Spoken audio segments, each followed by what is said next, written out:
Whether the first installment was a success or a flop, sequels give the creators to improve their games and implement new features. Although the next episode in the series is no guarantee, since you have to take into account of funding as well as other factors, the developers need to ensure the consumer is getting the best experience.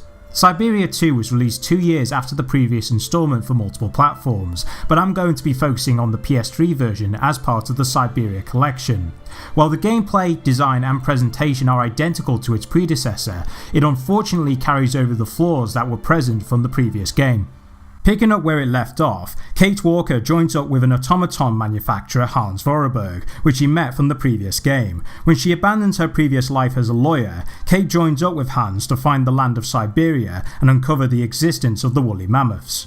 The plot this time around is much more basic compared to its predecessor, since Kate has been established as a character and there's a goal to achieve. Like the previous game, the characters are interesting and fleshed out, and for the most part the voice acting is good, although there are some moments where some NPCs overact, but they do serve to move the plot along as well as help you solve puzzles.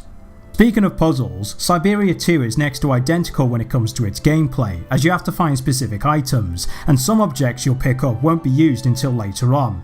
Sadly, the backtracking aspect is still prominent in Syberia 2, so if you didn't like it from the previous game, you're going to hate it here, and of course you don't benefit from a map. Granted, one thing I noticed when interacting with NPCs is Kate's notepad, which allows her to ask questions. If you keep talking to the same person, the dialogue options will reduce over time. This does alleviate the backtracking issue to some extent, as it gives you a rough idea who you need to talk to or where you need to go, but even so you're still forced to search through every area to find valuable information and items in order to progress. It also doesn't help that some puzzles aren't well developed. While they're unique to one another and require salvage items, the later ones are so vague it leads to a lot of trial and error. One thing I failed to mention in my Syberia review is that the PS3 version does give you 3 difficulties, and the sequel is no exception, but even with the easiest option selected, you'll still find some of the puzzles a bit too hard. At one point, Kate is held captive by someone who's wielding a mammoth tusk, thus preventing the protagonist from going anywhere, and the only way to resolve the problem is by calling for someone with a mobile phone.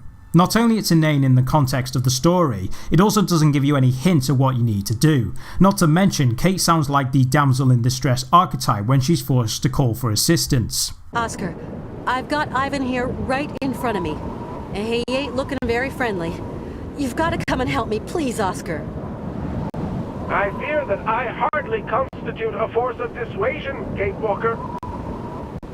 I don't care, Oscar. Use your head. The controls are identical to its predecessor, as you can move your avatar in any direction with the left analog stick, but the PC version relies on the point and click inputs.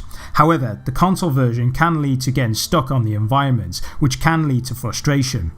The graphics haven't changed much, but one thing I've noticed is how the environments feel more populated, unlike the first game where most areas were lifeless. Sadly, the frame rate is inconsistent, and there were a few moments where it took me out of the experience. However, on the other hand, the music is superbly produced and fits the game's setting, even if they are used sparingly. In short, Syberia 2 carries over the elements that made its predecessor work, but the flaws that were present in the first game have also made their way in the sequel. Therefore, I don't think Syberia 2 surpasses the original in every shape or form. However, while the drawbacks inhibit of being a great game, I was still engaged with the story, and I am interested in the third installment that's scheduled to be released sometime in 2017. What will happen for Kate Walker? Well, only time will tell.